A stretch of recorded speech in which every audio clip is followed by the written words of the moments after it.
Ah, ça y est. Normalement, on est en live. Alors, je nous Alors, cherche. tu Je nous nous cherche. cherches. Ok, on vérifie qu'on est bien sur la page de la scène. Et Et pour l'instant, je ne le sais point. on n'y est pas, c'est ça? Alors, on vérifie bien. Pour l'instant, je vois qu'il n'y a aucune personne qui regarde, donc je pense qu'on ne doit pas encore être tout à fait en ligne. Alors, moi, je crois que j'ai trouvé. Ah oui, je me vois. Je te vois aussi. C'est vrai? C'est formidable Ouais. déjà. Ok. Et ok. Ouais, Ouais. ouais. Ok. Donc ouais, coupe le son de C'est fait. Facebook pour éviter. Donc du coup, tu partages sur la page de la ville. Exactement. Alors, Ok. Ok. Alors, on vérifie, on fait les petits tests pour voir si tout marche bien. Donc s'il y a des gens qui nous regardent, n'hésitez pas à nous dire si tout va bien, si vous entendez, si vous nous voyez.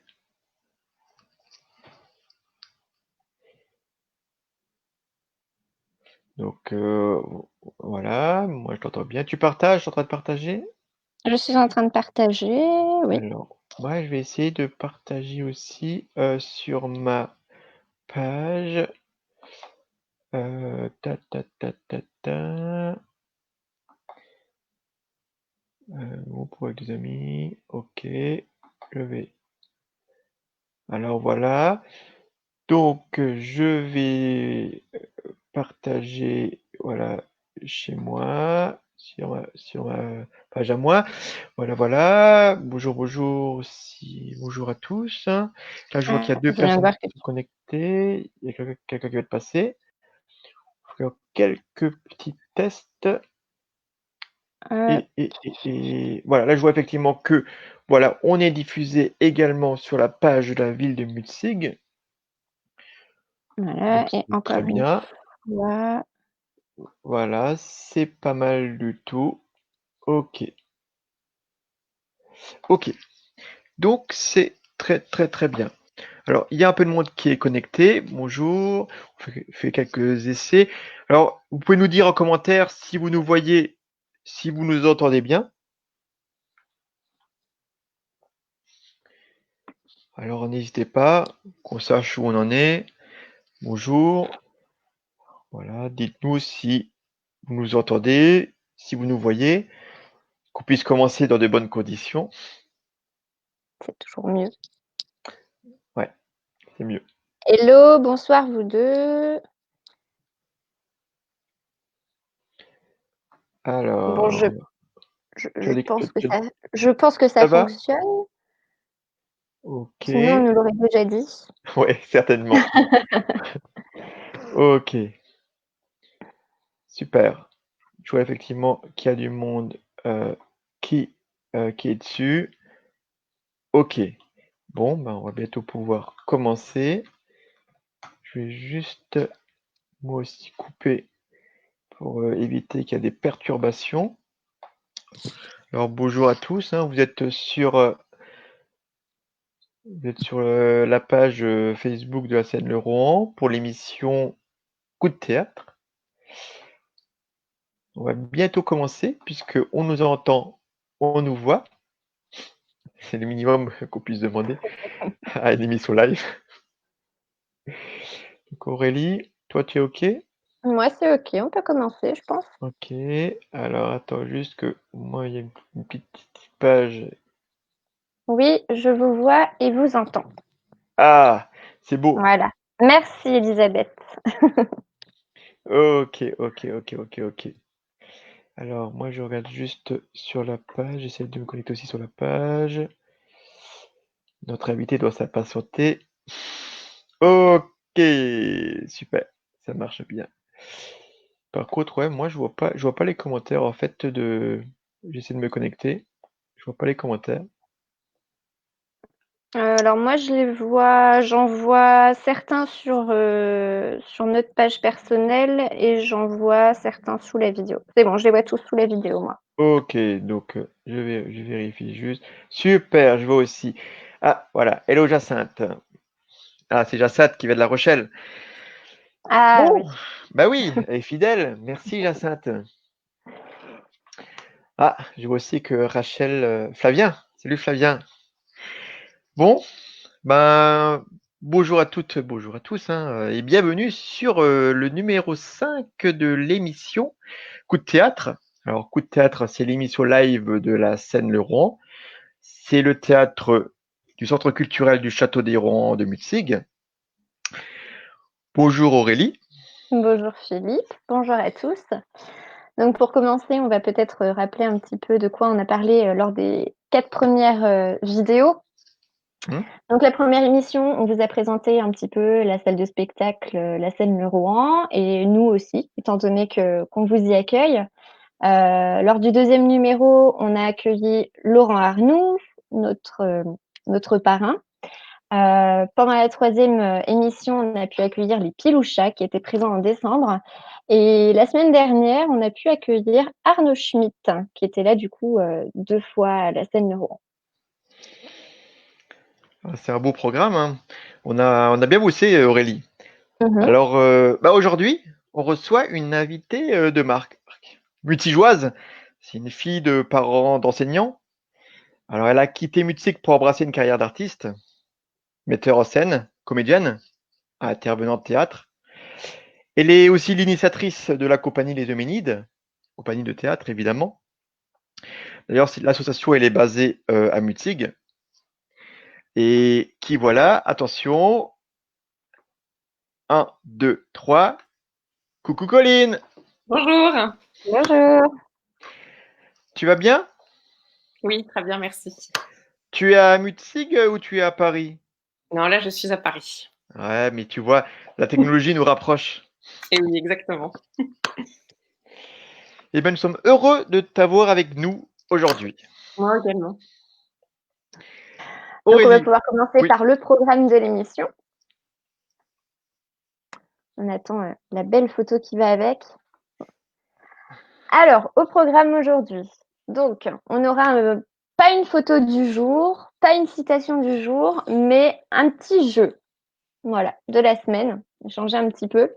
Ensuite, on passera au dossier du jour, donc à l'interview de Colline, et vous pourrez ensuite poser toutes vos questions à Colline.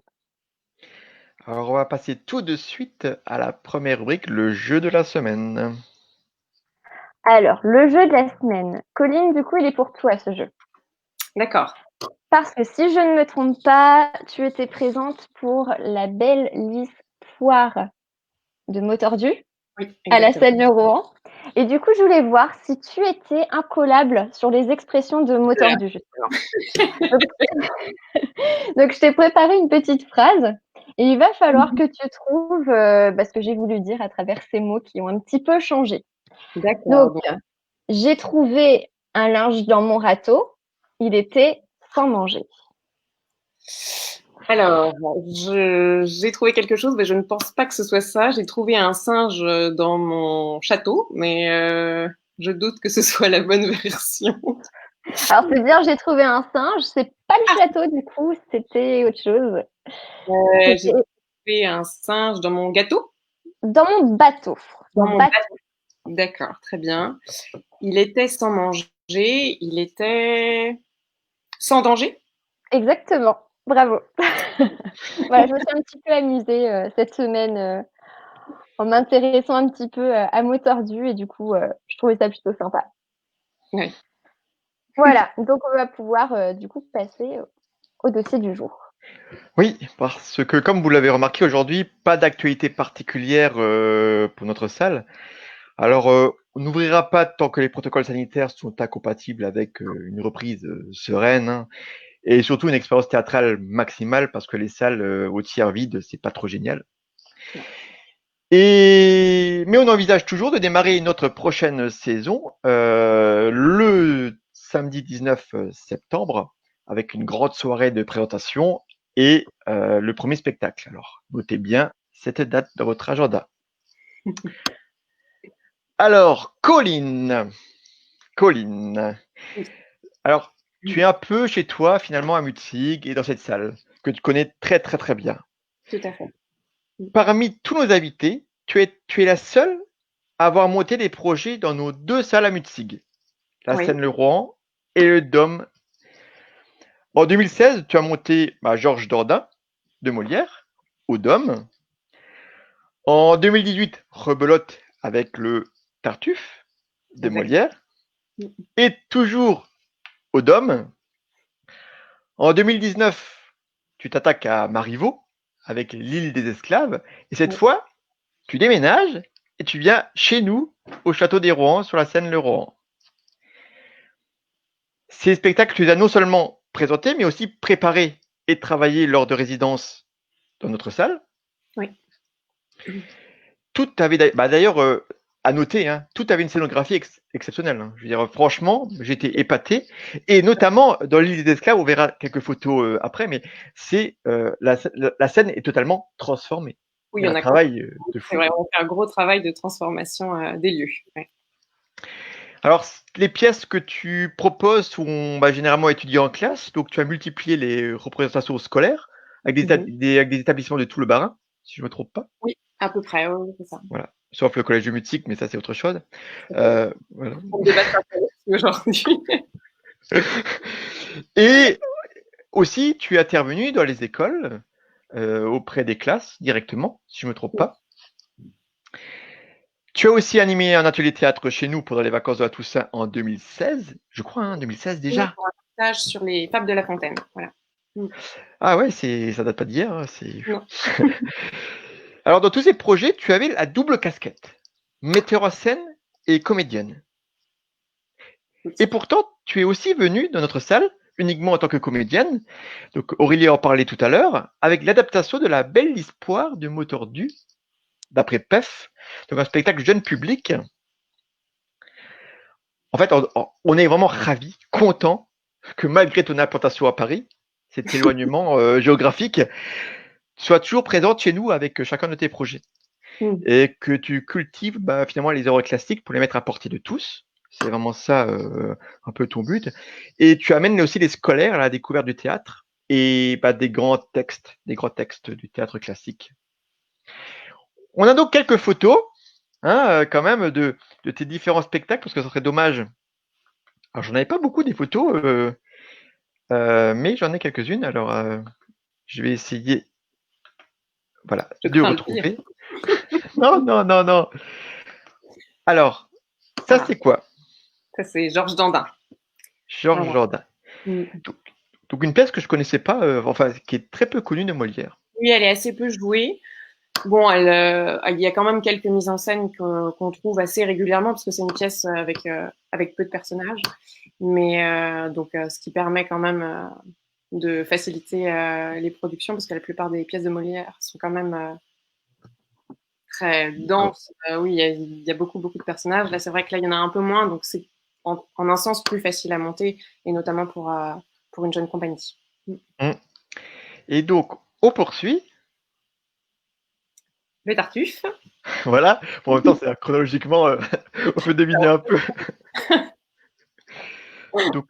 Donc, tu peux nous dire un petit peu plus sur cette scène assez. Oui, c'est la fameuse scène de la table où Orgon et Elmire viennent de se disputer au sujet de Tartuffe et où Elmire avance à Orgon qu'elle a les clés en main pour lui prouver que Tartuffe est un faux dévot et donc elle cache Orgon sous la table et s'ensuit ensuite la célèbre scène entre Tartuffe et Elmire où en effet Tartuffe séduit Elmire et où Orgon entend tout de dessous la table et finit forcément par reconnaître nécessairement qu'il avait tort. C'était un beau souvenir.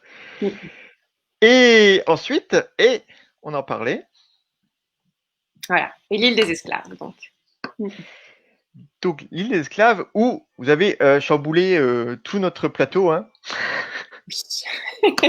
Ça nous a pris pense juste pour pouvoir monter le décor, avant de pouvoir monter le décor pour chambouler le plateau, je crois que ça nous a pris au moins une journée de tout modifier pour que le décor puisse tenir dedans. Ouais.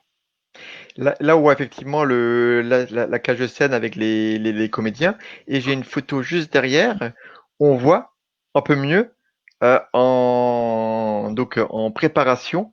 Pour ceux qui connaissent la salle, vous pouvez voir effectivement tous les différents chamboulements. De bleu nuit, on est passé à blanc Voilà. comme couleur. Le voilage des bateaux, les voiles, c'était vraiment malin, très malin de parler de faire une décoration, une scénographie avec des voiles, des cordes qui forcément rappellent le bateau, Donc puisque ça, au début. c'est la scénographe, c'est Joséphine Sens donc, qui a composé ce décor. Et c'est vrai qu'au départ, dans cette salle du château, on a ces deux grands pendrillons bleu marine sur les côtés. Et je sais que pour elle, c'était impensable de pouvoir garder ces pendrillons avec les voilages. C'était vraiment quelque chose. Donc on a tout descendu, on a tout enlevé pour mettre à la place ces grands voilages blancs et crus.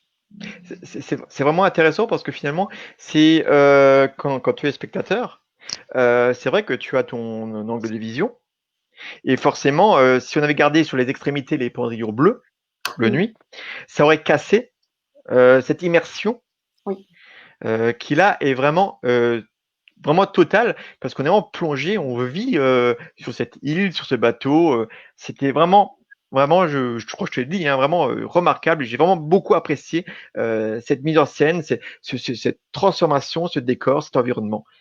J'ai vraiment bravo, bravo, bravo. Bah, c'est scénographe et Quentin aussi, notre régisseur général, qui ont composé aussi sur la fin ensemble le décor parce que au départ, le décor n'était pas forcément prévu d'être disposé comme ça. Et quand on est arrivé dans la salle, on a eu quelques petites surprises, notamment des surprises de mesure par rapport au voilage, etc. Donc il a fallu tout réagencer 7 jours avant de jouer pour le décor. Et pour ça, donc évidemment, il y avait la scénographe Joséphine qui a tout pensé, et Quentin, notre régisseur général, qui nous a aidé également à redisposer l'espace pour qu'il soit, disons, le plus agréable pour le jeu. Voilà aussi, parce que ça c'est important. Ouais. Il y ait suffisamment d'espace pour les comédiens pour pouvoir jouer. Oui, malgré effectivement les éléments de décor. Mais en tout cas, voilà, moi je trouve ça intéressant parce que on voit la capacité de cette salle, les possibilités d'adaptation et de transformation pour coller à un spectacle. C'est vraiment chouette, quoi. Moment, une très belle expérience pour nous également hein, d'avoir vu cette belle création. Et donc, on continue un petit peu. Oh, qu'est-ce que c'est que ça? Qui est donc à gauche de cette image? La princesse des écoles. Avec à droite. Le prince de mots tordus. C'était là aussi, on s'en doute pas en voyant cette image, mais votre décor, c'était un décor de fou. Enfin, votre décor. J'ai une petite image, je crois, juste après. Hein oui. Donc, c'est le off un petit peu. Voilà, c'est ça, exactement. C'était un décor donc, qui était tout en. Qui pouvait facilement se démonter avec des boulons et des vis. Et d'ailleurs, quand on était à Avignon il y a 2 ans, il fallait qu'on monte et qu'on démonte le décor de manière très, très, très, très, très rapide, en 20 minutes à peu près. Et on envoyait les boulons partout pour démonter le décor au plus vite. C'était assez sportif. Hein. Et je pense que depuis, tu as arrêté de faire des décors trop encombrants. Non, bah, c'est-à-dire que le plus pour une compagnie, une jeune compagnie, c'est sûr que plus un décor est léger, plus c'est facile de le transporter pour aller jouer dans une salle ou l'autre. Mais en même temps, on a toujours quand même besoin d'un petit camion si on veut que le décor soit un minimum, qui est esthétiquement parlant, quelque chose de quand même assez fort. Voilà. Je pense qu'on peut pas non plus tout mettre dans une petite voiture. Après, ça dépend des types de spectacles. Mais un spectacle comme ça, sur une scène finalement assez grande, et, euh, et avec et dans la disposition, la disposition frontale, j'ai l'impression que, en tout cas pour les spectacles classiques que j'ai montés, des décors trop restreints n'auraient pas correspondu. Dans du théâtre contemporain, c'est différent. Si encore après on fait des spectacles pour les enfants directement dans les écoles, alors là, il faut que ce soit le plus léger possible quand même, évidemment. Mais c'est vrai que j'aime bien aussi quand même quand il y a du volume. Voilà. Et c'est vrai qu'il y a une école du théâtre qui, certains metteurs en scène, qui finalement souhaitent, pas qui souhaitent finalement le minimum, Oui, la plus grande sobriété, parce que pour eux, le comédien seul sur scène suffit. suffit. Ouais. Mais je pense que ça dépend, comme tu disais aussi, hein, ça dépend aussi de la pièce, du spectacle. Oui. Oui. Ouais, j'ai vu une très belle pièce, c'était cet hiver, où justement un seul en scène, où ce monsieur était seul sur une chaise du début à la fin. J'ai plus le nom de la pièce en tête, c'est Berlin 44, je crois. Et il était seul en scène, il y avait une chaise, une table, et c'était extraordinaire. Voilà. Bon, il n'y avait rien de plus que les mots, il n'y avait pas besoin de choses supplémentaires, ça se suffisait amplement. Et pendant 3 heures, c'est un peu long quand même. 3 heures, le comédien assis sur une chaise. Non, elle dure combien de temps la pièce? Ah, celle que j'ai vue là, dont je Ouais, ouais, parle, ouais, ouais, ouais. c'était assez court, ça devait durer à peu près 1 heure, quelque chose comme ça, 1 heure et Ça, quart. ouais, ça va. Non, parce que 3 heures, ça ferait un peu long. Il faudrait un confort des Non, le fauteuils. comédien est excellent, on s'ennuie pas. C'est vrai. Alors, maintenant, parlons un peu de toi, Colline. Peux-tu te présenter et nous dire un petit peu quel était ton parcours, comment tu es arrivé de Mutzig à Paris? Alors, donc, d'abord, j'ai fait bon, bah, comme tout le monde, je suis allée au collège, où je faisais déjà un petit peu, évidemment, les clubs théâtre du collège à Charmec, où j'étais. Et ensuite, après, en arrivant au lycée Henri Mec, bah, j'ai continué dans le club théâtre du lycée. J'ai intégré également le cours de Marcella Bernardo, qui fait au théâtre Les Jeunes à Aubernais. On a joué dans le cadre du festival Pisteur d'étoiles, notamment. Mhm. Et après ça, j'ai eu envie de continuer mes études en théâtre, mais j'avais pas envie d'aller en fac d'art du spectacle. Donc, j'ai candidaté pour une prépa littéraire option théâtre. J'ai été prise à Nantes, au lycée Listo, donc j'ai été à Nantes avant d'aller à Paris. Je savais pas encore à ce moment-là que ensuite je serais amenée à venir à Paris. Ça a été une formation que j'ai beaucoup aimée, qui m'a ouvert sur beaucoup de choses, la littérature, le théâtre, l'histoire, enfin vraiment qui m'a apporté, qui m'a beaucoup nourri. Et ensuite, à la suite de ces 2 années, ben, j'ai décidé de continuer ma formation et d'un point de vue littéraire, dramaturgique, en art du spectacle à la Sorbonne Nouvelle, et aussi de commencer vraiment une formation professionnelle de comédienne. Donc là, j'ai eu la chance de rencontrer Elisabeth Tamaris, dont j'ai suivi les ateliers pendant au moins 4-5 ans. C'était vraiment, vraiment une formation formidable et c'est ça dont je retiens le plus, et c'est ce que j'essaye de faire moi avec mes élèves, c'est de les laisser être. C'est-à-dire de trouver en eux, et c'est pareil pour la mise en scène d'ailleurs, parfois on a des idées arrêtées sur certains rôles, etc. Et ensuite, quand on voit les comédiens nous proposer quelque chose, on découvre que on ne s'était pas forcément trompé en lisant ce qu'on a vu, mais c'est simplement que le comédien propose autre chose, à une autre qualité, à une intériorité différente de celle à laquelle on s'imaginait. Et dans ces cours, justement, avec Elisabeth Tamaris, c'est ça que j'ai vu, c'est chez les différents élèves qu'elle a pu avoir, c'est comment laisser naître un comédien à partir de ce qu'il est et trouver Mhm. son propre chemin. Voilà, ne pas lui dicter d'avance, il faut dire la chose comme ça, répète-le, etc. Et donc c'est un travail lent. C'est un travail. Je sais que pour certaines personnes, peut-être, ça peut être déroutant parce que on a l'impression qu'on est peut-être perdu pendant un certain temps. C'est pas forcément efficace en 1 heure. On n'a pas trouvé notre scène. Enfin, je veux dire, on peut pas passer un concours au bout de 2 heures de cours, mais en revanche, au bout d'un an, au bout de 2 ans, eh ben, on a appris quelque chose qu'on va, comment dire, qu'on va continuer jardiner, à entretenir pendant tout le reste de notre vie de comédien. Et ça, je trouve que c'est extrêmement précieux. Voilà. Donc je sais qu'elle m'écoute. Et, je vais lui faire ça, enfin, lui dire ça, c'est très important pour moi. On sent l'émotion, hein, quand tu en parles, hein, c'était vraiment fondateur de ton parcours.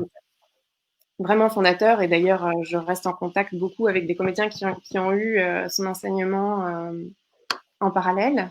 Ensuite, tout en restant dans son cours, j'ai intégré le conservatoire du 6e arrondissement avec Bernadette Le Sachet. Alors là, j'ai découvert autre chose, c'est-à-dire une sorte de folie du jeu, un peu d'imaginaire de l'acteur à entretenir. Alors, d'un certain point de vue, ça ne me correspondait pas toujours à ce que moi j'imaginais être le théâtre, mais ça m'a permis de voir aussi comment un comédien, comment un acteur peut faire des propositions très originales. Voilà, comment laisser l'imagination partir et nous emmener dans quelque chose qu'on n'avait pas forcément prévu au départ, d'ailleurs, en montant sur le plateau. Et ensuite, j'ai intégré le studio de formation théâtrale de Vitry-sur-Seine, dirigé par Florian Sidon. Et alors là, j'ai eu plein de professeurs différents qui m'ont apporté beaucoup de choses aussi, que ce soit du point de vue du théâtre classique, du théâtre contemporain, de l'esprit de groupe aussi, beaucoup, travail de chœur, de masque également. Donc voilà, beaucoup de choses. Et ensuite, je me suis lancée en sortant de l'école, voilà. Et entre le moment où tu t'es lancé, comme tu dis, et le moment où tu as pris les rênes de la mise en scène, c'est quand même combien d'années, combien de temps Alors, je suis sortie de l'école de Vitry en 2015 et la première mise en scène, c'est 2016. Donc, je suis sortie en juillet 2015 et la première mise en scène donc, de Georges Dandin, c'était novembre 2016. Voilà, donc j'ai pas perdu de temps. Je sais, on nous a beaucoup dit dans notre formation, n'attendez pas qu'on vienne vous chercher, faites les choses par vous-même.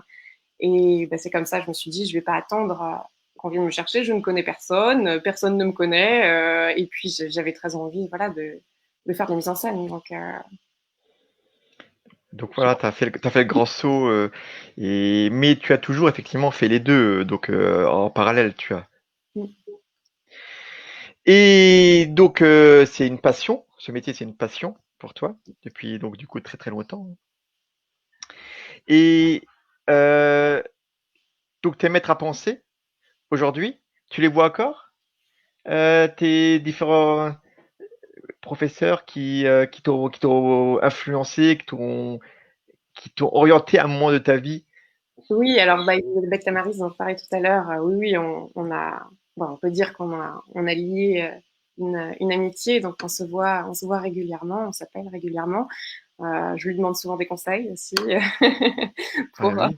des petits soucis parce qu'il y en a toujours dans une production, on est toujours amené à se retrouver face à des choses qui peuvent être plus ou moins difficiles, soit dans l'interprétation même d'un rôle ou dans un contexte de conflit parfois aussi avec une équipe. C'est pas toujours facile. Voilà, on est plusieurs et il faut qu'on soit soudés, mais parfois on a des avis divergents, donc faut faire avec. Et puis de temps en temps, je croise aussi lors de spectacles Bernadette Le Sachet du conservatoire du 6e. Voilà, les anciens du conservatoire font parfois des petits apéros, etc. Où on peut se retrouver. Voilà. Merci. Je demande encore des avis, aussi des conseils à certains professeurs aussi que j'ai eu au studio de formation théâtrale de Vitry. Ouais. Alors si des internautes ont des questions, hein, n'hésitez surtout pas à poser vos questions à Colline, hein. On regarde les commentaires, hein, elle vous répondra avec grand plaisir. Et Aurélie? donc, Oui. tu t'es implanté à Paris, mais pourquoi tu n'es pas resté dans notre belle Alsace? Ah, et ben bon, déjà pour partir faire mes études, comme je le disais à Nantes, là j'ai été obligée de partir. Et ensuite, il faut dire quand même que l'offre pour un comédien à Paris, la formation est beaucoup plus grande. Euh, Quand on a des castings à passer, des auditions à passer, c'est vrai que la grande majorité quand même se fait à Paris. Alors après, je connais certains comédiens qui habitent notamment soit Strasbourg, soit ailleurs en France. Mais c'est vrai qu'ils viennent parfois à Paris juste pour passer les auditions. et ils ont souvent des pieds-à-terre ou des personnes qui peuvent les héberger parce que beaucoup de créations se font à Paris. Voilà. Bon, pour moi, c'était plus ça. Quand j'ai aussi rencontré la personne avec qui je vis, qui habite à Paris, donc la question ne s'est pas posée longtemps. Voilà. Alors, artiste, hein, c'est une histoire de famille chez les Moser? Ah, peut-être. Hein? Parce Peut-être. que si je me trompe pas, ta sœur Clémentine, Tout à fait. elle est aussi elle est aussi artiste. Oui, bah Clémentine, elle a fait beaucoup de chant étant plus jeune. Elle continue, là d'ailleurs, en l'occurrence en conservatoire aussi. Et elle a intégré, si je dis pas de bêtises, l'année dernière ou il y a 2 ans maintenant, le cours Claude Mathieu à Paris. Voilà, donc bientôt, d'ici novembre, décembre, elle va aussi s'engager dans une carrière a priori professionnelle en théâtre. Voilà. Elle va suivre ta trace. Voir, il y aura peut-être un projet Moser un jour avec les deux sœurs réunies. Je sais pas. Et sinon, Colline, comment tu as vécu le confinement? Ah, c'est une bonne question. Bah, bon, alors pour moi, le confinement est arrivé à un moment un peu difficile, mais globalement, je dirais que je l'ai plutôt bien vécu. Alors, ça a été très difficile parce qu'il y a une création qui a été annulée quand même, hein. On devait monter le médecin malgré lui au château, notamment. Et on a été obligé, bien entendu, d'annuler tout ça. Mais sinon, moi, j'avais un emploi du temps très, très chargé. J'avais aucune journée de libre jusqu'au mois de juin. A priori, c'était une ligne droite, même sans dimanche, sans rien, qui traçait jusqu'au mois de juin comme ça, qui, j'avoue, était assez anxiogène en un sens, parce que quand on part comme ça sur des grandes traversées et qu'en plus on a des projets à gérer et à tenir, c'est du point de vue administratif et tout ça, c'est bon, c'est assez anxiogène. Donc j'ai eu l'impression tout d'un coup d'avoir le temps de faire tout ce que j'avais plus le temps de faire et des choses qui sont a priori essentielles pour un comédien, c'est-à-dire lire tout simplement des textes. J'ai pris beaucoup de temps pour faire ça, pour lire, même pour écrire un peu, pour penser à des futurs projets. Avec ma scénographe Joséphine, là, on a répondu à pas mal d'appels à projets dont on attend les réponses pour l'instant. Donc on a quand même pas mal travaillé parce que ces dossiers sont très longs à mettre en place. Il faut rédiger des notes d'intention, réfléchir sur des textes, proposer des éléments de scénographie, de décor. Donc c'est vrai que ça nous a pris une bonne partie du temps en fait du confinement. Voilà, après c'est sûr que pour notre métier c'est assez angoissant. Je fais pas partie des gens qui ont proposé des choses en live ou sur Facebook, etc. ou d'autres vidéos parce que pour moi le théâtre fonctionne pas tout à fait comme ça, c'est autre chose et je sais que si jamais les salles étaient amenées à fermer, les théâtres à disparaître, je préférerais faire un autre métier que de faire des vidéos comme ça. Ou, je sais pas, enfin, pour moi, le contact avec le public est trop important et on perd beaucoup trop. Dans ce cas-là, c'est du cinéma qu'il faut faire. Ouais. Si on reste à l'image, voilà, pour moi, il n'y a pas vraiment de compromis possible. En musique, j'ai effectivement vu beaucoup d'initiatives justement de concerts faits en huis clos, captés en direct, Oui. diffusés, donc sans public live dans la salle où ils sont. C'est vrai que c'est particulier et ça. Après, on se dit, mais voilà, quel est le lien, accord avec les gens, cette émotion du direct, du maintenant. Oui. Et pas le côté, bah tiens, je vais faire une petite pause, tiens, je vais passer un coup de fil, tiens, je vais faire. Non, non. C'est bon, voilà. C'est bizarre, mais c'est des points de vue. Hein. A priori, ça se développe. Hein. Ça trouve son public hein, aussi. J'ai Oui. vu que. Oui, vas-y. Oui, je disais, après, j'ai eu l'occasion, je sais que par exemple la Comédie Française a mis en place beaucoup de vidéos. Moi, dans les 3 premières semaines du confinement, j'en ai pas mal regardé et c'est vrai qu'il y avait des choses extraordinaires. Et s'il n'y avait pas eu ce confinement, bon, on ne les aurait pas vues parce que certaines vidéos étaient notamment des choses qu'ils avaient en archive et qui n'étaient pas du tout destinées à être a priori publiées un jour. Bon, voilà, il y a des choses très très belles qu'on a eu l'occasion de voir, mais ça reste du théâtre filmé. Et que penses-tu du déconfinement de la culture?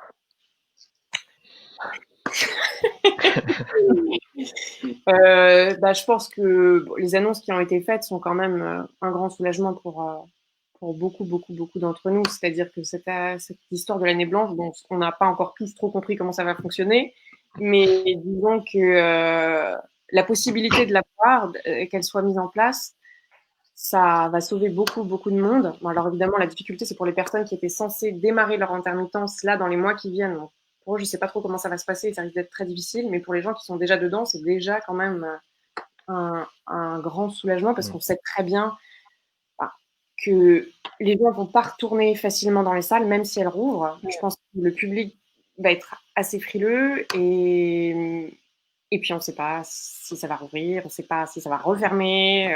Bon, voilà, tout ça étant assez inquiétant, je pense que de ce point de vue-là, c'est assez. C'était, je pense, la meilleure décision qui puisse être prise. Hein. Alors là, avec les nouvelles annonces du président, comme quoi toutes les classes vont réouvrir avec donc l'effectif maximum. Donc là, on parle plus de distanciation physique. Alors, on parle de masques pour les collégiens. Moi, c'était déjà le cas. Hein. Par contre, voilà, c'est encore flou par rapport aux élémentaires. Hein, les CP, j'imagine la classe avec les CP, avec les masques et tout. Les pauvres, ils vont étouffer. Les mettent pas, je crois. Enfin, en tout cas, là, ceux qui retournaient à l'école, les petits jusqu'à 11 ans, c'était pas obligatoire, je crois. Mais, Oui. Ouais. Et alors, comment on peut avoir des classes où tout le monde est un peu collé, hein, parce que dans une classe, 30 gamins, et de l'autre côté, des salles de spectacle où c'est le casse-tête chinois en se disant mince, comment je vais faire pour remplir ma salle s'il doit y avoir 1 mètre de distance entre chacun? ma question surtout, c'est bon, alors que les enfants retournent à l'école, je trouve ça normal et je trouve ça très très bien en l'occurrence parce que c'est essentiel absolument pour eux. Et après, moi, je dirais plutôt pourquoi est-ce qu'on peut ouvrir des avions et des TGV, des rames de TGV bondées avec de la clim en étant 2-3 heures à côté de son Oui. partenaire de déplacement et pas ouvrir le théâtre. En effet, il n'y a pas vraiment de cohérence, quoi. C'est ça de ce point de vue-là. Mais je pense, bon, j'ai quand même bon espoir pour que ça change. Oui, tout à fait. Que ça se débloque. Parce que c'est vrai qu'a priori, ça paraît incohérent de ce point de vue-là. Oui, et quelque part, là où c'est intéressant, c'est que là, le fait d'ouvrir le maximum les vannes, assouplir les règles et tout, nous permet aussi de jauger, reprise ou pas de l'épidémie. Et je pense qu'à chaque fois, on met un pas en plus. Et donc, c'est vrai que d'ici 2-3 mois, on peut imaginer s'il n'y a pas de reprise vraiment de l'épidémie, ce que je pense pas qu'il y aura. En septembre, il n'y aura pas vraiment de raison de maintenir la distanciation physique dans une salle de spectacle. C'est mon côté optimiste qui parle. Et alors, Colline, donc en tant que metteur en scène et comédienne, est-ce que tu poursuis un rêve? Est-ce que tu as un rêve où tu te dis, ça j'ai envie de faire dans ma vie, quand j'aurai fait ça, j'aurai tout fait. Oui, j'en ai même plusieurs. Mais j'avoue qu'il y en a un qui paraît très lointain, qui paraît presque inaccessible, mais ça serait de monter un opéra, enfin de faire une mise en scène d'opéra et, et particulièrement, je crois, Les Noces ou Le Don Juan de Mozart. Voilà. C'est une bonne, c'est très bien d'avoir une visée justement. En plus, c'est un domaine dans lequel tu n'es pas encore, donc c'est vraiment, il y a pas mal d'étapes avant. Mais Alors, en j'ai eu même la temps, chance l'année dernière de faire la direction d'acteur pour la Péricole d'Offenbach.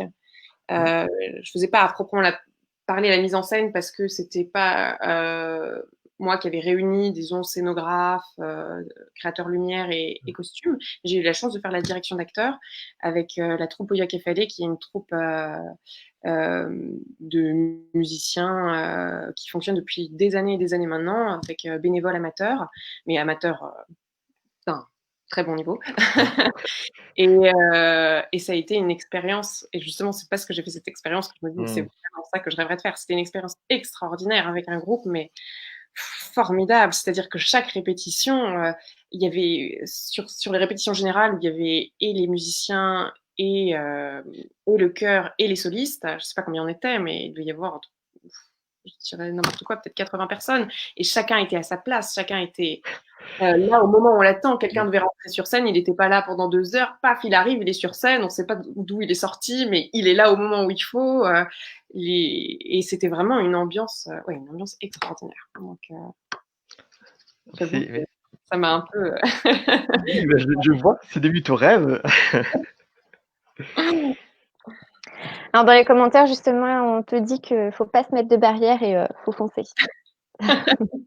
Oui, mais bon, il y a quand même des. Non, déjà, l'opéra, là, en ce moment, je pense que c'est un peu compliqué. Et après, il faut connaître quand même, avoir fait aussi de l'assistanat, la mise en scène auprès de personnes qui s'y connaissent aussi, parce que c'est vrai que c'est pas une petite affaire. Hein.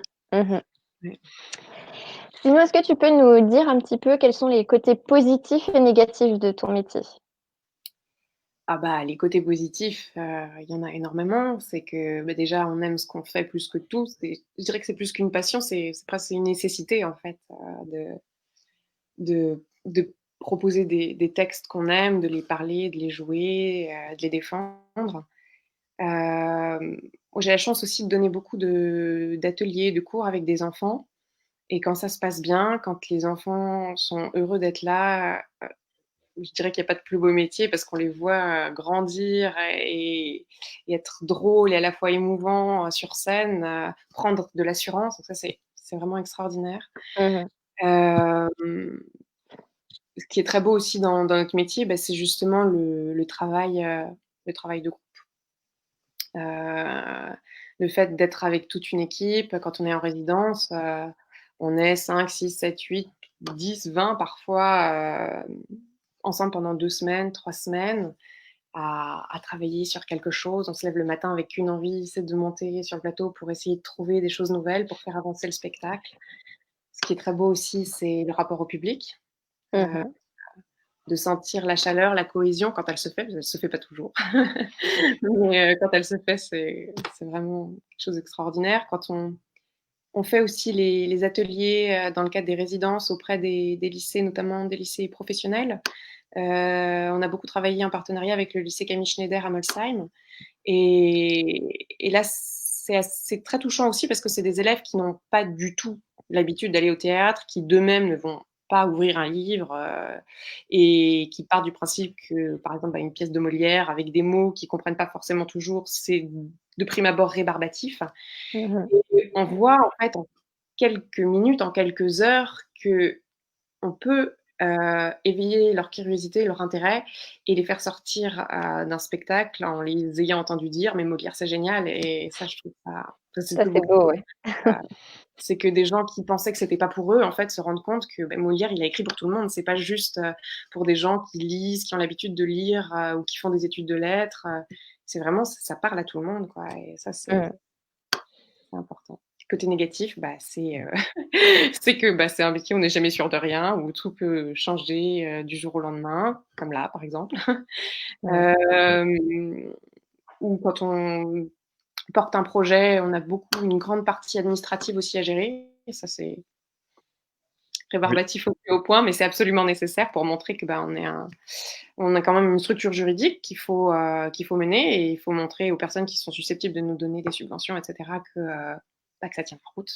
Voilà. Mmh. Mais c'est vrai que ça prend beaucoup de temps et on n'est pas du tout formé là-dedans pour les cours. Alors si j'avais un conseil à donner aux écoles de théâtre, ça serait de mettre des cours de compta, des cours de gestion d'administration, parce que la première chose qu'on a à faire en fait quand on monte une compagnie, quand on est jeune, quand on sort d'école, c'est en fait si on scoltine tout le travail parce qu'on n'a pas les moyens de payer mm. les administrateurs, Ouais, etc. ouais. Et, La communication aussi. ouais. Ça, La communication aussi, partout, quoi. C'est vraiment c'est une somme de travail colossale. On est partout. On est partout. On doit tout voir, tout vérifier. Parce que même s'il y a des gens qui nous aident, des bénévoles dans l'association pour faire la comptabilité, etc., et ben, il faut que nous, on sache en tant que metteur en scène, en tant que scénographe, si on a tel budget à gérer, combien il nous reste, combien on peut mettre, est-ce qu'on tire un peu sur la corde ou pas, est-ce qu'on risque. Là, par exemple, nous, on est très embêtés parce qu'on a plus de 1000 euros de décor qui est parti là au mois de mars pour monter le médecin malgré lui et on ne sait pas quand on le remontera, on ne sait pas si on le remontera et c'est 1000 euros qui, voilà, c'est parti. Mmh. On ne sait pas comment faire. Peut-être qu'on va essayer de réutiliser une partie, mais c'est de la matière brute qui a été pensée pour un spectacle en particulier, donc c'est pas Mm. forcément évident de retransposer ensuite le matériel dans d'autres, quoi. Voilà. Après, c'est quelque chose que tu peux. Parce que le bêta, malgré lui, ça, c'est une question de temps. Tu vas le reproposer, tu vas le retravailler dans un Oui, temps un peu plus favorable, certainement. oui, voilà, c'est ça. C'est-à-dire que là, bon, j'avoue que j'envisage pas, parce qu'il y a quand même du monde sur le plateau. C'est quand même assez lourd et sans soutien, disons, derrière d'une région où c'est quand même compliqué Mm. de prendre le risque avant au moins, je dirais, 2022, quoi. C'est là, là, on va avancer sur ce qui existe pour, euh, pour pouvoir survivre. Et être comédienne et metteur en scène dans un spectacle. Est-ce que c'est facile? Non, c'est très très compliqué. Alors je sais pas, peut-être que pour certaines personnes c'est facile. Je sais que pour moi c'est très difficile parce que il y a toujours on se dit toujours bon mes comédiens pour tel rôle je les ai choisis, je les ai vus en audition, j'ai un jugement à peu près objectif et moi je me suis attribué le rôle moi-même. Donc est-ce que je suis légitime suffisamment Mm. pour juger que je suis capable déjà de jouer ce rôle-là? Donc ça revient souvent dans les répétitions. Je me remets beaucoup, beaucoup en question, ce qui parfois je me bloque moi-même aussi toute seule sur l'avancée dans le travail d'interprétation. Et parce que bon, j'ai beau demander à des gens de me dire, aux gens de la compagnie, aux autres comédiens, mais faites-moi des retours. On a toujours peur que parce qu'on est le metteur en scène, les autres osent pas nous dire vraiment quand ça va pas, ou si ça va pas du tout. Voilà. Donc ça, c'est toujours un peu compliqué. Et puis, bah, ce qui est pas évident, c'est que dans certaines pièces, on peut avoir, bah, là par exemple pour l'île des esclaves, j'ai un personnage qui parle très peu, mais qui est très souvent présent. Et je m'étais dit en lisant la pièce, bon, bah, ça va être facile parce que comme elle parle très peu, j'aurais pas beaucoup, moi, pour le jeu, ça sera pas trop compliqué. Mais en revanche, comme mon personnage est quasiment, enfin, est très très très souvent dans toutes les scènes de groupe, etc., pour avoir un œil extérieur, c'est plus compliqué. Donc là, on demande souvent à quelqu'un de se mettre à notre place, de prendre notre place, de prendre le texte en main Mm. à un autre comédien, qu'il soit masculin ou féminin, peu importe. Mais pour pouvoir prendre le recul, avoir la vision d'ensemble sur disons sur l'occupation de l'espace et sur la teneur de la scène, tout simplement. Mais c'est sûr que c'est pas facile. Bon, après, c'est des comédiens avec qui je commence à travailler depuis quelques années maintenant sur plusieurs projets. Je dis, bon, s'ils acceptent de continuer à jouer, c'est que ça doit quand même enfin, ça doit quand même aller. Voilà.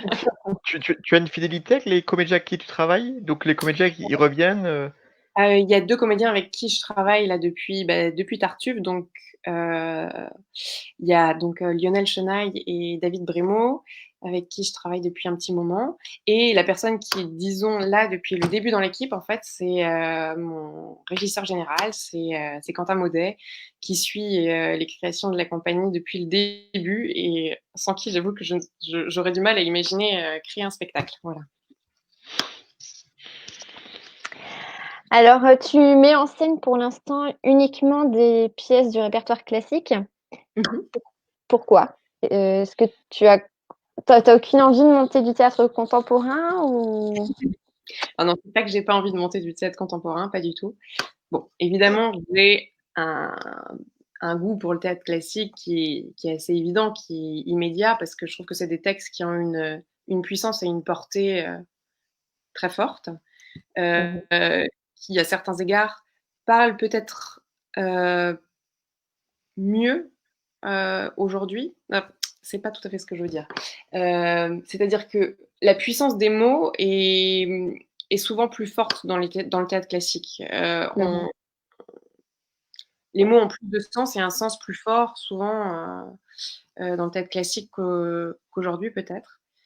Et puis, j'avais très envie aussi de travailler, de présenter aussi ces textes-là qui sont souvent vus comme rébarbatifs par les plus jeunes et d'offrir quelque chose qui rende le spectacle, la pièce accessible à ce public qui fuit les théâtres, il faut le dire quand Mhm. même. Parce que c'est vrai que bah, c'est ce que je disais tout à l'heure par rapport au lycée professionnel. La plupart des élèves n'ont pas du tout envie d'aller au théâtre. C'est vraiment, on leur parle du théâtre, ils voient ça comme quelque chose d'ennuyeux, de mortellement ennuyeux. Et donc le but, c'était aussi de faire ce travail-là, voilà, qui me paraît très, très important. Et de pas aller forcément dans la facilité et quelque chose qui soit immédiat pour eux, c'est-à-dire leur quotidien ou un texte politique contemporain où ils auraient tout de suite saisi les enjeux. J'avais envie d'essayer de transmettre ça aussi. Okay. Mais contemporain, j'ai très envie de faire certaines choses. Pour l'instant, je ne dis pas trop, je garde le secret, mais c'est dommage parce que justement, ma prochaine question, c'est quels sont tes projets, Colline? En cours, notamment justement avec Joséphine, la scénographe, on a répondu à pas mal d'appels à projets. On aimerait faire quelque chose donc de contemporain. Là, pour le coup, on ne sait pas encore quelle forme ça prend et à partir de quel texte, sur quel texte on va s'appuyer, ou alors si c'est moi qui vais écrire quelque chose. Pour l'instant, c'est très très flou. Mais disons qu'on a envie de faire quelque chose autour du rêve, parce que Joséphine, elle a fini ses études aux Arts Déco là, et ce qu'elle a proposé l'année dernière dans sa sortie de parcours, c'était quelque chose, une structure immersive en fait, où le spectateur est invité à se laisser un petit peu porter par ce qu'il sent, que ce soit au niveau de l'odorat ou du toucher, et de l'ouïe. Et on aimerait développer peut-être quelque chose qui aille dans ce sens-là, qui soit entre la poétique, onirique, voilà, une sorte de grand rêve. Voilà. Alors, c'est assez intéressant parce que j'ai l'impression qu'aujourd'hui, il y a une recherche d'un autre théâtre.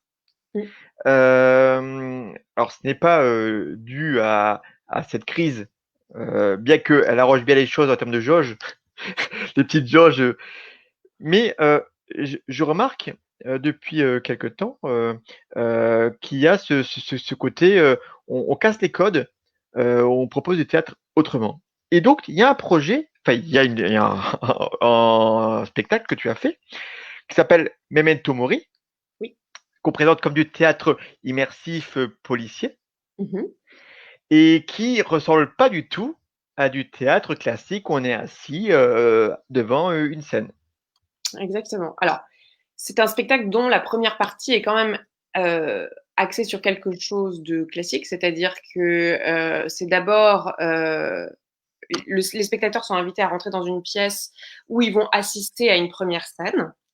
Ensuite, une fois cette première scène achevée, ils sont invités à se répartir dans la maison parce que c'est une grande demeure, un grand domaine qui s'appelle les Érables à Meudon. Et plusieurs scènes se passent en même temps dans cette maison et les spectateurs ont le droit du coup de circuler d'une pièce à l'autre pour assister à différentes scènes dans le but de découvrir qui est de découvrir en fait qui est le meurtrier ou la meurtrière en question. Et ils ont des petits carnets, ils prennent des notes pendant les scènes. Parfois, certains viennent en groupe, se dispersent dans différentes pièces pour ensuite rassembler leurs informations. Et ensuite, dans un deuxième temps, il y a une partie plus d'improvisation où les spectateurs peuvent venir nous interroger.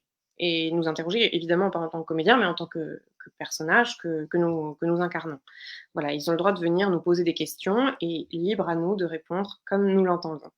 Et donc, et cette partie-là dure à peu près, si je dis pas de bêtises, presque 1 heure ou 40 minutes, quelque chose comme ça. Donc, c'est assez long. Il faut tenir bon parce qu'on a parfois en face de nous des spectateurs très, très coriaces.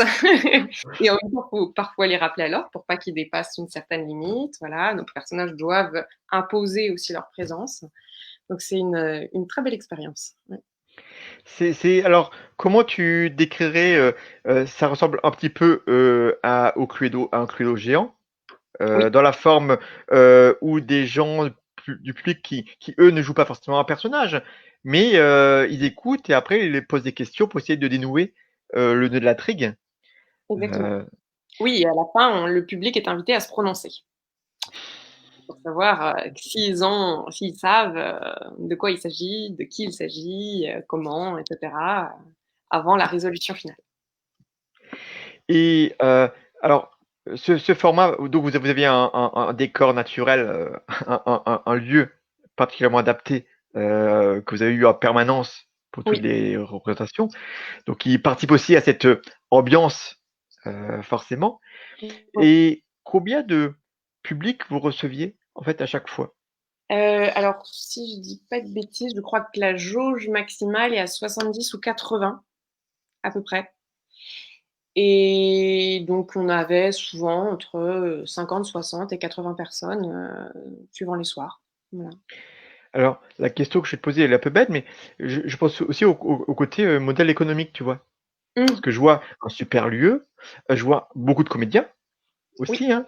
Alors là, Euh, la qui est présentée, c'est pas le spectacle en question. Ça, c'est une intervention qu'on a faite pour un comité d'entreprise dans un hôtel de la Baule.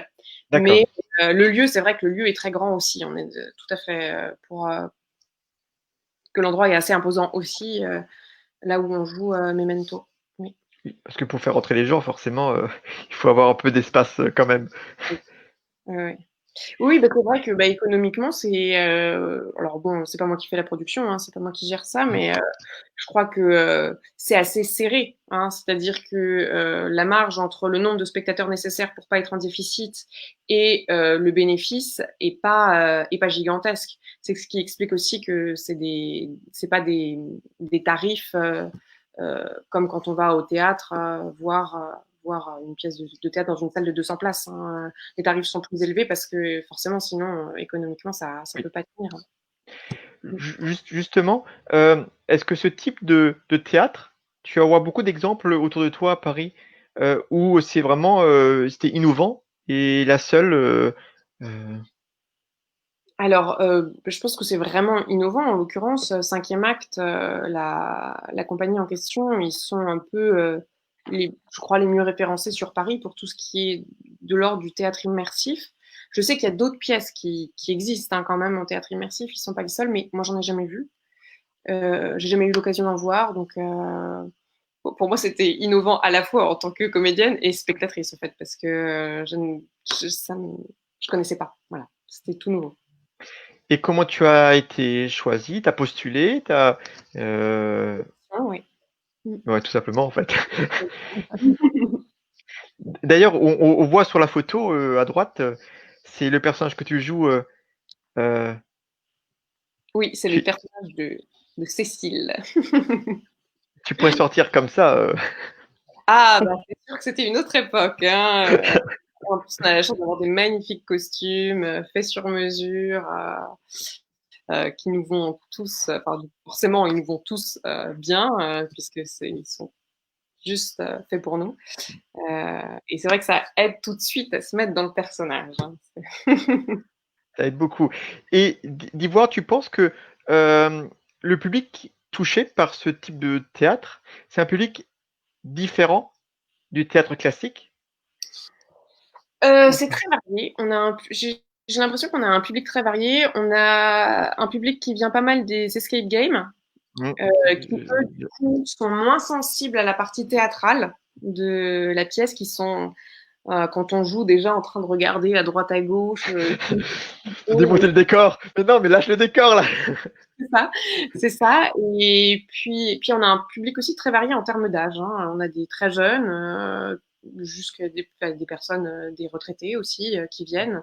C'est justement, je m'interrogeais beaucoup avant de jouer sur quel type de public il y aurait, et c'est vraiment très varié. Voilà. C'est très étonnant. Mm.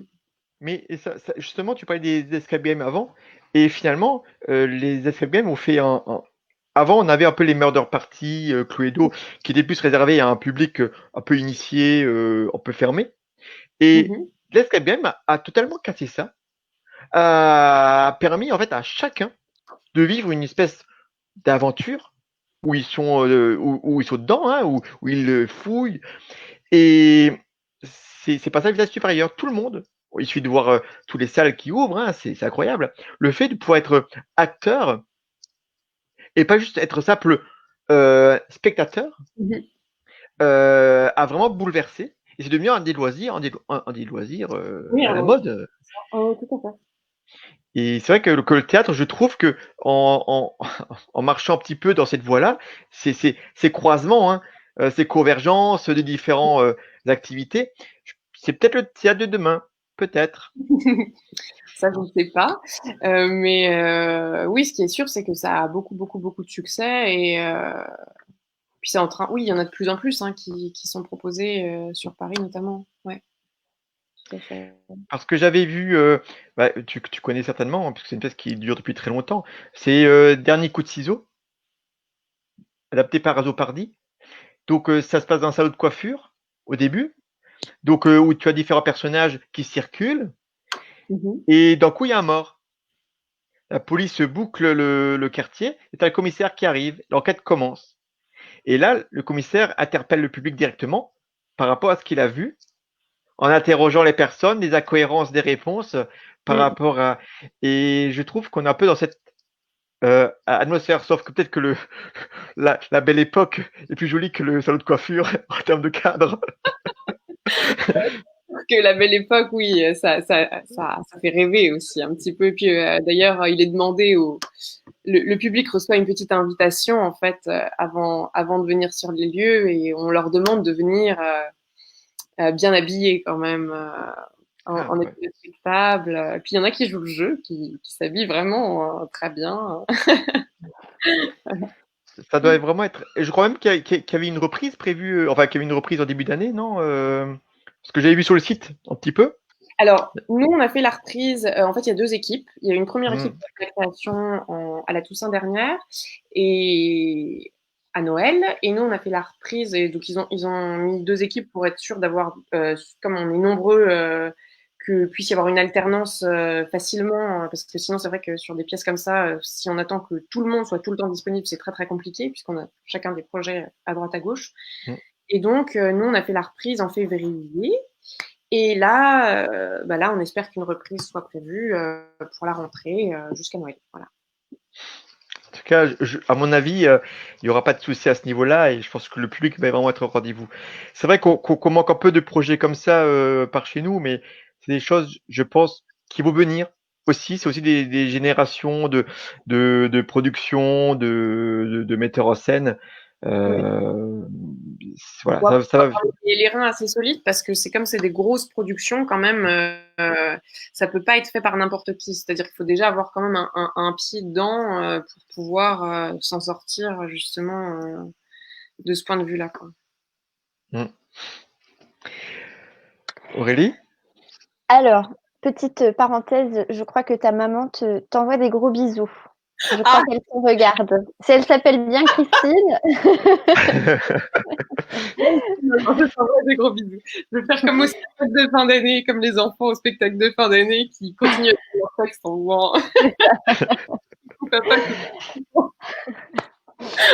alors sinon, donc, du coup, tu apprends le chant lyrique.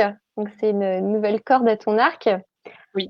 Donc, la question, c'est est-ce que tu as des envies ou projets futurs? Mais suite à ce que tu nous as dit tout à l'heure, est-ce que je dois faire un lien avec l'opéra, du coup? Alors, ben, alors là, j'ai mis en interruption là pour l'instant ma formation cette année parce que j'avais beaucoup de choses et puis j'ai passé l'année dernière au conservatoire pour passer d'une année à l'autre. On fait comment dire, des auditions avec un jury et je me suis royalement vautrée, il faut le dire ce qui est. Voilà, le stress ne m'a pas aidée et je me suis interrompue en plein milieu d'un chant, donc bon, voilà, ça m'a valu notamment l'exit. Donc j'espère pouvoir continuer le chant là dans les mois à venir, mais dans une formation du coup plus souple et privée.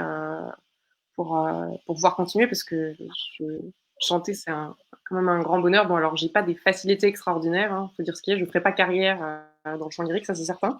Mais en revanche, là où je me plais beaucoup, justement, puisque j'adore le chant lyrique, ce serait ce que je disais tout à l'heure, la mise en scène d'opéra.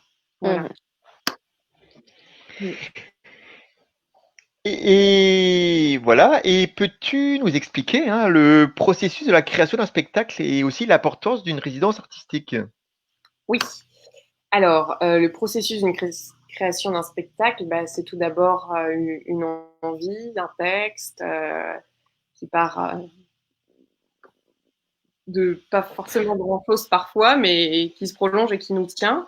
Et ensuite, on décide de réunir une équipe pour que ça soit envisageable. Une fois l'équipe réunie, les auditions passées pour les comédiens, les premières esquisses de scénographie, les esquisses de costumes, on commence les répétitions. Alors, c'est très variable. Soit on fait des répétitions plusieurs fois par semaine sur un laps de temps assez large, soit on se retrouve pour une semaine entière en résidence, justement parfois dans un autre lieu qui nous accueille, comme ça a été le cas de nombreuses fois au château. Moi, en général, j'allie un peu les deux, c'est-à-dire qu'avant les résidences, on fait une période de 2-3 mois à peu près, régulièrement des répétitions, 1 ou 2 fois par semaine, pour laisser le temps au texte de s'imprégner, de faire son petit chemin. Après, ça suffit pas parce que quand on fait ces répétitions une fois ou deux par-ci par-là, on n'a pas le décor pour répéter. Et donc, à un moment où ça sature, on sait plus où on va, on sait plus ce qu'on fait parce que on prend tel élément, où est-ce qu'on se place. Donc, à partir de ça, la résidence devient absolument nécessaire justement pour pouvoir mettre en place le jeu final et souder l'équipe parce que c'est très important dans les résidences.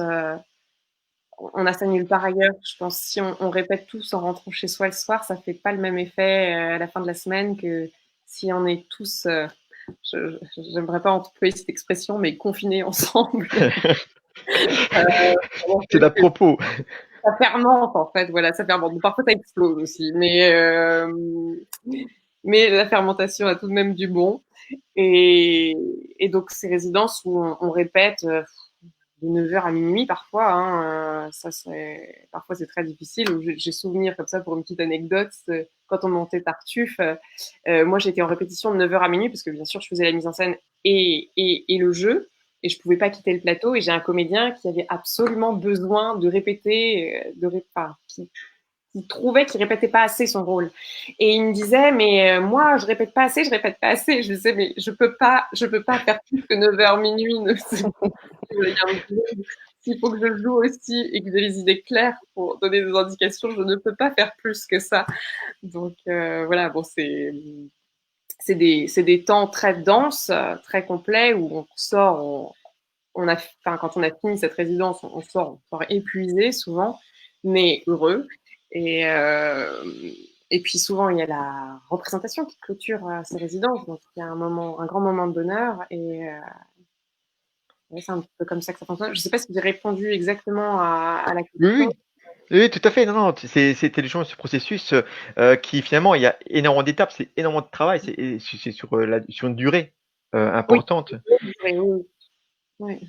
Oui, souvent, entre l'idée du projet et son aboutissement pour la première représentation, il y a 1 an et demi, parfois 2, voilà, parfois plus. Moi, c'est pas encore le cas, mais voilà. Bah, merci, merci. Alors, toi qui connais bien notre commune et nos 2 salles, comment est-ce que tu vois l'offre culturelle existante à Mythique? Est-ce Alors, qu'elle est complète? Est-ce qu'elle est visible, claire, adaptée au public? pour avoir vu l'évolution, je trouve que ce qui se passe maintenant, grâce notamment à ta programmation, Philippe, c'est que il y a une offre beaucoup plus vaste, beaucoup plus dense. Avant, il y avait le Dôme, mais c'est surtout pour le Dôme des concerts, beaucoup. Bon, il y a quelques spectacles, mais majoritairement, j'ai l'impression que c'est comme ça, hein, ce sont des concerts. Et la scène du Rohan permet de proposer quelque chose qui est beaucoup plus axé théâtre et un théâtre aussi plus intimiste, plus. J'ai pas envie d'utiliser ce mot-là parce que souvent on considère comme péjoratif. J'aurais envie de dire littéraire, mais c'est au sens positif, quelque chose de peut-être artistiquement plus recherché. Voilà. Euh, et, et ça, je trouve ça formidable, tous les efforts qui sont faits justement pour parvenir à proposer, alors qu'avant, au château, il y avait, pas pour ainsi dire, pas surtout, il y a le cinéma qui fonctionne de Oui. temps en temps, mais du point de vue de la programmation culturelle, c'est la première année qu'on a une vraie programmation. Et on peut remercier Monsieur Gallois, l'adjoint à la culture, encore pendant quelques semaines, qui je vois qui est connecté à la vidéo, qui nous a soutenus, qui a permis à ce que ça puisse se faire. Je tiens à remercier parce que c'est grâce à Monsieur Gallois notamment que j'ai pu faire mes premiers pas à l'INSEE. Voilà. C'est une belle réunion de personnes, tout ça, hein, pour arriver à ce résultat. Et alors, comment tu verrais idéalement l'action culturelle dans une commune de 6000 habitants, périurbaine, dans un territoire rural assez pauvre en termes de propositions?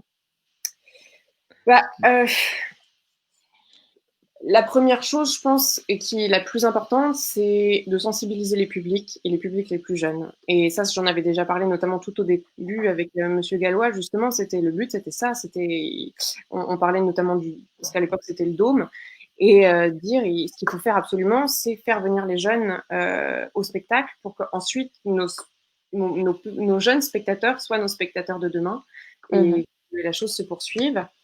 En musique, c'est très compliqué. Avec le collège, notamment, j'ai essayé tout ce que je pouvais et il n'y a rien à faire. Je ne sais pas pourquoi. Le collège est à 100 mètres des salles de spectacle et ne vient pas alors qu'on a des collèges qui viennent de 150 km à la ronde.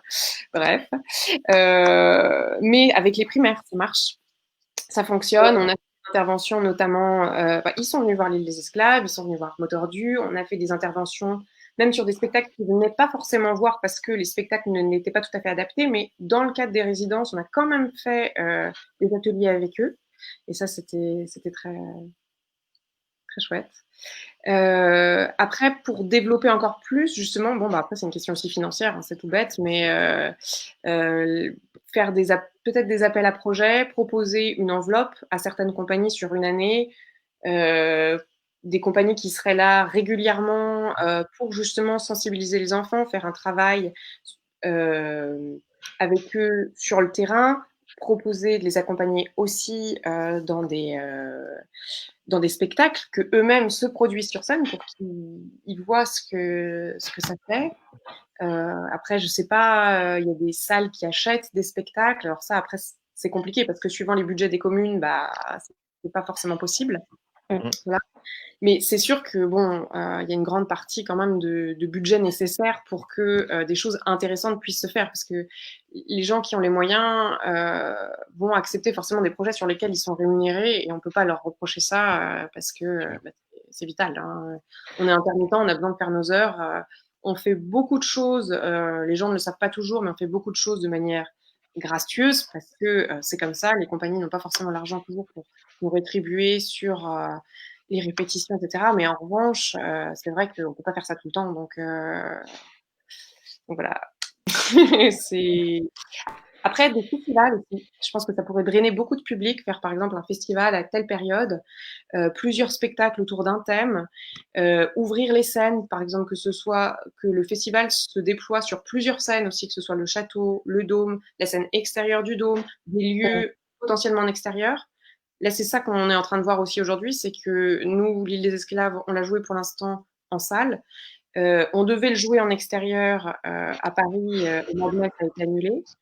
Mais, des spectacles en extérieur, je pense qu'on a intérêt à miser dessus aussi aujourd'hui, parce que vu ce qui se passe, c'est plus facile aussi mais surtout, et là je te suis, hein, c'est que je vois souvent des festivals d'art de rue, hein. C'est un peu un autre domaine, mais le public, étrangement, en été, il est massif et familial, avec des gens qui n'ont jamais mis les pieds dans une salle de théâtre, mais là ils vont s'arrêter et ils vont regarder. Oui. Parce que le plus dur, c'est quand même de faire rentrer les gens dans une salle. Oui, non, mais c'est vrai. Et puis le festival, il y a quelque chose aussi de festif où on se réunit tous ensemble pour une période précise.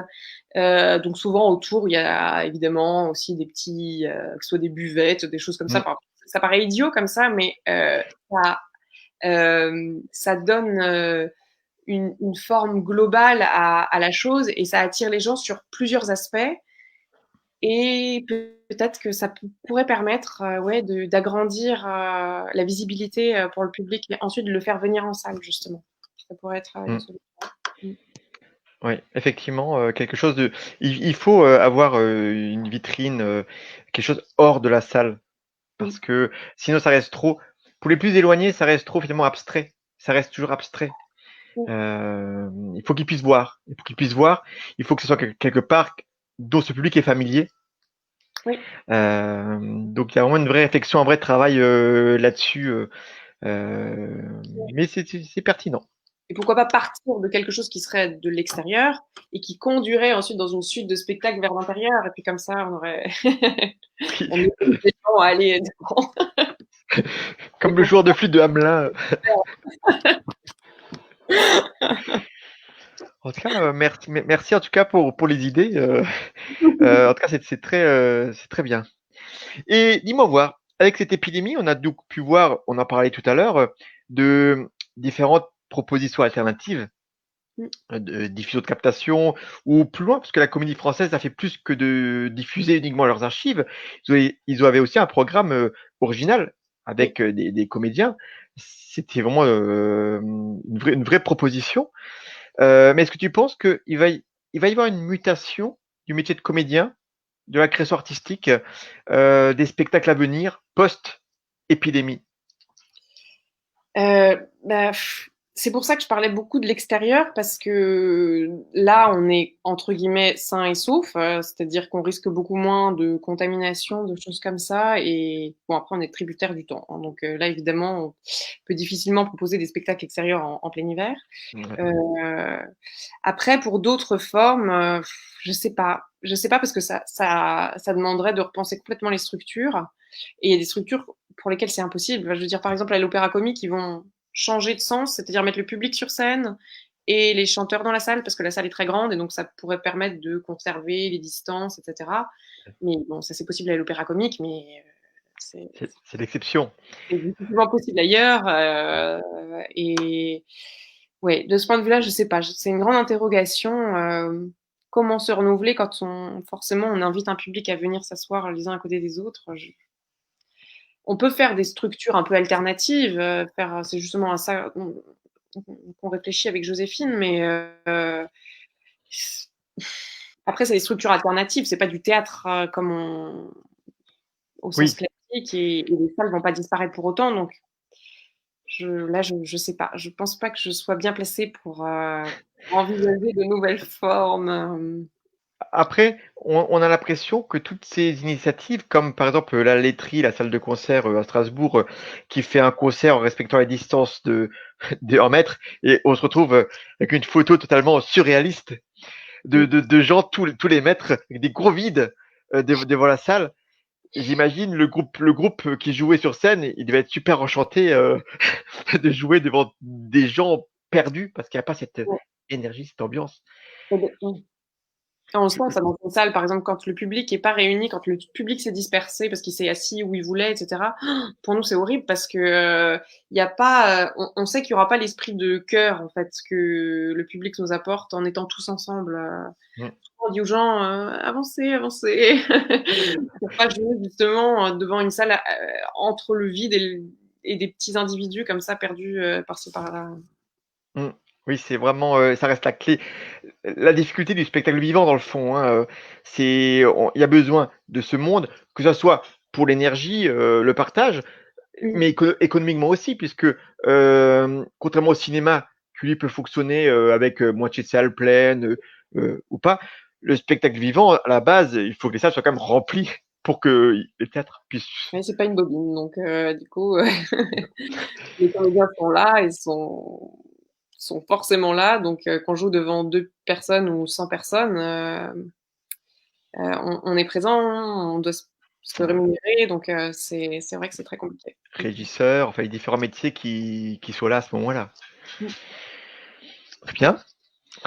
Alors, sinon, Macron envisage, pour aider la filière culturelle, de soutenir pardon, les interventions scolaires. Est-ce que tu as eu vent de cette mesure et est-ce que tu as connaissance des modalités?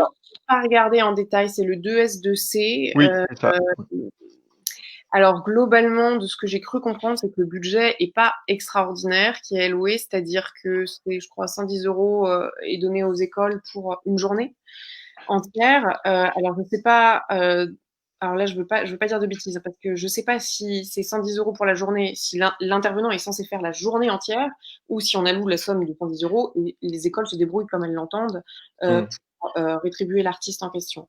Donc, je sais qu'à Paris, on a conservé la réforme pour l'instant des temps scolaires et donc on fait ce qu'on appelle les ateliers périscolaires de 15h30 à 16h30. Moi, j'interviens pour des ateliers de découverte de l'opéra notamment.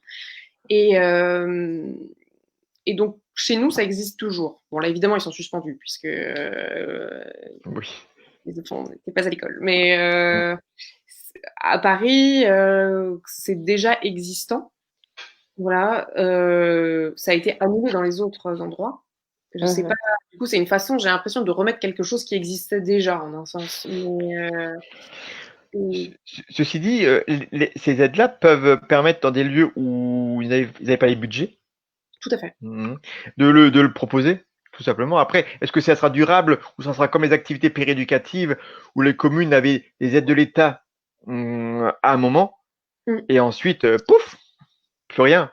Donc les choses s'arrêtent parce que Ça, je sais pas, mais en tout cas, moi, je trouve que c'est plutôt une bonne initiative d'essayer de réintégrer plus profondément la culture à l'école. Voilà, c'est important que les élèves soient au contact de ça et de manière vivante.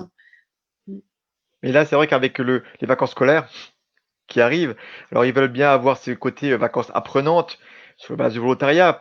Je ne sais pas s'il y aura beaucoup d'élèves qui iront dans ces vacances apprenantes, que tout le monde, je pense, ils n'ont qu'une seule envie, les familles, c'est de partir en vacances. Ouais, oui, c'est compliqué parce qu'il y a ceux qui pourront pas partir en vacances et ceux qui veulent absolument partir. Je sais pas du tout de ce point de vue-là comment ça va se passer. Bon, en tout cas, les colonies pourront avoir lieu. Je pense que les MJC auront aussi un rôle à jouer pour les vacances. Donc il va se passer pas mal de choses. Et ces aides seront les bienvenues, même si ça correspondra pas forcément à tous les formats, mais ça permettra comme d'initier, de reprendre, de redémarrer quelque chose. Oui, oui, oui, c'est important ça. Et dis-moi, dans ton parcours, quelle était ta meilleure expérience, ton meilleur souvenir? Euh, J'en ai beaucoup. Ma meilleure expérience, bah, je dirais que la mise en scène de l'île des esclaves, c'était vraiment formidable parce que l'équipe on a passé 2 semaines de résidence, alors avec des choses chaotiques, hein, du point de vue de la production évidemment, mais sinon l'ambiance de l'équipe était vraiment, mais vraiment formidable et vraiment, c'était la première fois où ça me semblait aussi simple de gérer une équipe, c'est-à-dire où chacun n'essayait pas d'aller devant l'autre. Je sais pas, il y avait une sorte d'atmosphère bon enfant et en même temps dans le travail. Et ça, c'est vrai que c'était vraiment super. Voilà, ça c'est bon.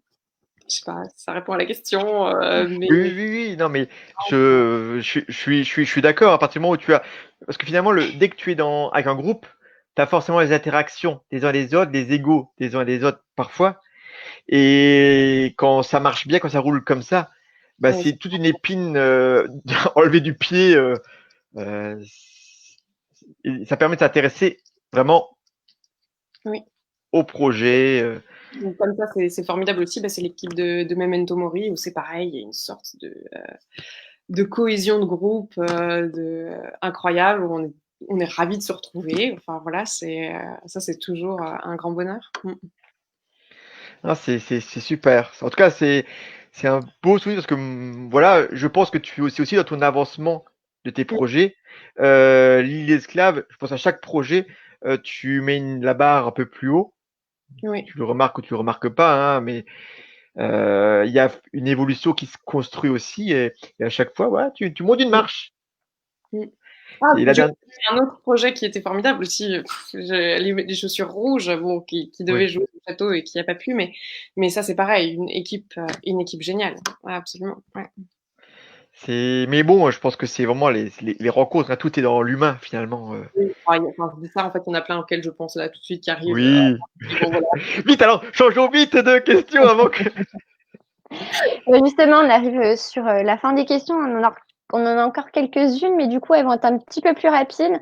Donc, on va te poser une question et il va falloir que tu répondes au tac Il y au en a tac. certaines, je vais avoir du mal, je pense. Alors, première, ton lieu préféré? La Bretagne ou le Mont Saint-Odile? Ah, c'est bien, il y a au moins un qui est chez nous. Voilà. Quel est ton livre préféré? Mon livre préféré, Les Misérables, de Victor Hugo. Ok.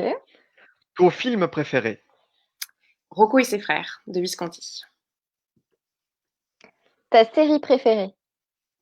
Alors là, je vais faire vieux jeu, mais je suis désolée, c'est vraiment ce que je préfère. C'est Les Maigret avec Bruno Kremer. Voilà. Ah, c'est classique d'une époque, hein, mais ton surnom? Coco. Ça va, simple, efficace. Ton comédien ou metteur en scène préféré? Metteur en scène, il y en a plusieurs, mais j'ai vu l'incroyable rediffusion de la trilogie de la villégiature mise en scène par Streller à la Comédie Française et c'est une direction d'acteur incroyable. Voilà, donc je vais dire Streller que je n'ai malheureusement jamais vu en vrai. Et sinon Satoshi Miyagi. Voilà, Ah contemporain. oui. Oui, ça me parle pas du tout, mais c'est normal, c'est pas mon métier. Aurélie? Ton spectacle préféré? Ah oui, pardon. Euh, le Mahabharata, mis en scène par Satoshi Miyagi. Et sinon, il y avait Mesure pour mesure aussi de Shakespeare, qui était passé au théâtre des Gémeaux à Sceaux il y a quelques années. Voilà. Mhm. Ton humoriste préféré? J'en ai pas. C'était ça la question difficile. Un classique, Raymond DeVos. C'est juste un beau classique. Le comédien ou la comédienne préférée avec qui tu as collaboré? Je sais pas, je vais le dire parce que je le pense bien sûr, mais aussi parce qu'on on a vécu quelque chose d'assez fort. C'est Carla Rodriguez Moreno. Avec qui tu as joué t'as joué à quel projet? Alors, on montait la campagne, elle montait la campagne de Crimp et on va monter d'autres projets ensemble là. D'accord. Le metteur en scène préféré avec qui tu as collaboré? Alors, je vais pas répondre à la question. La personne préférée avec qui j'ai collaboré, enfin préférée, oui, c'est pas un metteur en scène, c'est Quentin Maudet, mon régisseur général. Voilà. Ah oui, c'est C'est lui qui est là depuis le début et il est là depuis le début. Bah voilà. et c'est vrai, hein, je confirme, hein, c'est vraiment un gars sympa et qui, je sais pas si tu te rappelles, c'était pour l'année dernière. Euh, tu avais une correspondante de presse qui était présente et Mhm. finalement c'était Quentin et les comédiens. Et je pense qu'il touche un petit peu à tout. Il s'est bien implanté, c'est bien. Il est très polyvalent et il sauve tout, tout, tout. C'est-à-dire que si on a un problème, Quentin est là. Que ce soit pour l'artistique, pour l'administratif et même pour faire nos impôts, c'est lui qui fait pour nous. Bon, ben on se rapproche doucement de la fin de l'émission. On va passer à la question des internautes. Si les internautes ont des questions, puisque voit qu'il y a eu pas mal de monde qui ont quand même suivi, qui ont été fidèles tout le long de l'émission. Donc, si vous avez des questions à Colline Moser, fille de Christian Moser et de Christine Oui, Moser, qui est sœur de présent aussi Clémentine Moser. d'ailleurs. Oui, Christian est là aussi. Une généalogie incroyable.